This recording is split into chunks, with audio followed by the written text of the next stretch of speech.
that is a mistake.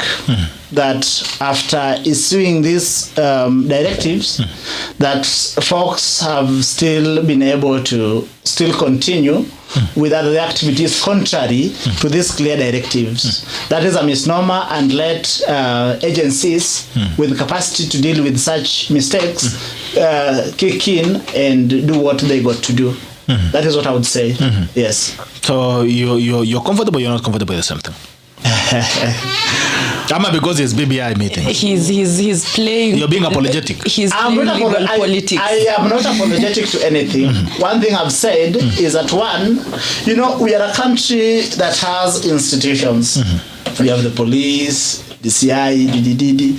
So that I don't think that you should hold the president liable for that, for mistakes of other politicians. But you said these guys were kicking property the other day on Thika Road in a club. They destroyed property worth 700,000. Yes. Why are we not kicking these properties in these BBI rallies and saying the president banned and gave directions? Why? Yes. Why are we being apologetic to politicians? Yes. And this is a condition we must have, KIDI. Yes. And I'm not afraid to bring this up because this is our country. We are young leaders. And we cannot allow such kind of, because this thing will be made against you tomorrow. Yes. Someone will profile you tomorrow because you disagree with them and they punish you for that. And then the other people, you'll see me gallivanting around doing the same things you've been punished for. Yes. What kind of a country are we building? Let me say this. In the words of the famous French writer and thinker, Francois Marie, otherwise known as Voltaire, who said that I may disagree with what you say, but I'm prepared to fight to death for your right to say it. I may disagree with certain people in the political landscape, but then I think that one thing we must never depart from as a country is equality before the law. So that let people who are pro-BBI and anti-BBI enjoy equal protection of the law. Because that is a critical building block in a constitutional democracy. And all these things we are engaged in politically is an attempt to make sure that we have a better constitutional democracy that is able to carry the aspirations of everyone. Thank you. All right, let's go. KIDI, just a minute. You believe in our constitution, yes? The Constitution of Kenya 2010. Yes. Article 131 of the Constitution of Kenya speaks on the authority of the president. Let me read sub-article 2. The president shall respect, uphold, and safeguard this constitution, safeguard the sovereignty of the republic, promote and enhance the unity of the nation, promote respect for the diversity of the people and communities of Kenya, and ensure the protection of human rights and fundamental freedoms and the rule of law. Now let me ask you this question. Yes. A president who does not respect the constitution, does not respect his job description, does not respect the diversity of the people of Kenya, does not respect the opinion of the people of Kenya, how then should we respect a man who does not respect himself and the people who elected him to rule them? That kind of man deserves no respect, and I feel no shame shaming the president because he needs to be shamed. He's behaving like a rich, spoiled kid that he is. Well, you have said what would ordinarily find resonance with an ordinary person in the streets, which is very good. And that is all that matters.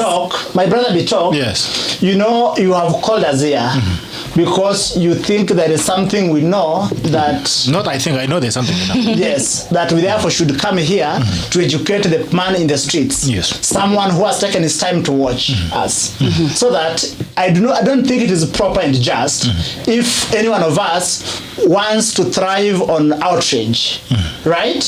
Any charlatan can thrive on outrage, but it takes a polished soul to move away from outrage and have a sober look at issues, right? I must say that I don't speak for State House or for the Jubilee Party or for the president, so I will not attempt to even hold brief for them, right? And because in the process of governance, a few things may occasionally go wrong. So that I think that question, which is legitimate, that my sister is raising, should not be answered by KIDI MWAGA. Yes. But at least KIDI MWAGA will try and get to the right KIDI places. MWAGA has an opinion. KIDI MWAGA is in a coalition with the government. And you know, in me saying all this, yes. I'm informing Kenyans what the Constitution says, yes. how they need to hold their leaders accountable, yes. because there is the bar. It's yes. written there in the Constitution. Yes. You can't tell me yes. if you employ a house girl and you lay out her job description and for 5 years she does not do her job, anakuja tu kushinda amekuambia stories, and then on the 5th year he says, now nime decide to fanya handshake, nimeandika hii document, I now think it's all going to be rosy from this point onward. I disagree by the simplistic approach of making our governance look like, you see, handling of ourselves and whatnot. Here is the problem. Yes. Here's the problem. Governance is for the Kenyans. It's not for the elites. And you see, no, as well as it's not for the elites, but then I find that I find it too simplistic. So let's roll it. Let's roll this. The problem with our learned friends is that they like complicated words. When you want Mama Mboga to understand what you're saying, my friend here will say, oh, you're being too simplistic. How do you expect Mama Mboga to understand Article 73, Sub-Article 1, Part 2 of the Constitution? I don't even understand. I'm not Mama Mboga. Anyway, let's roll it. Let me say this. As we roll it, let's roll it. Before we roll it, I must have the right of reply. Right? You're not even requesting, you must. No, I must. He's a true lawyer. My sister jurisprudence. My sister has made the allegations she's raised, the claim she's raised. Truth is, Ndugu Bitok, it is easy to appeal to your darker angels than to your better angels, right?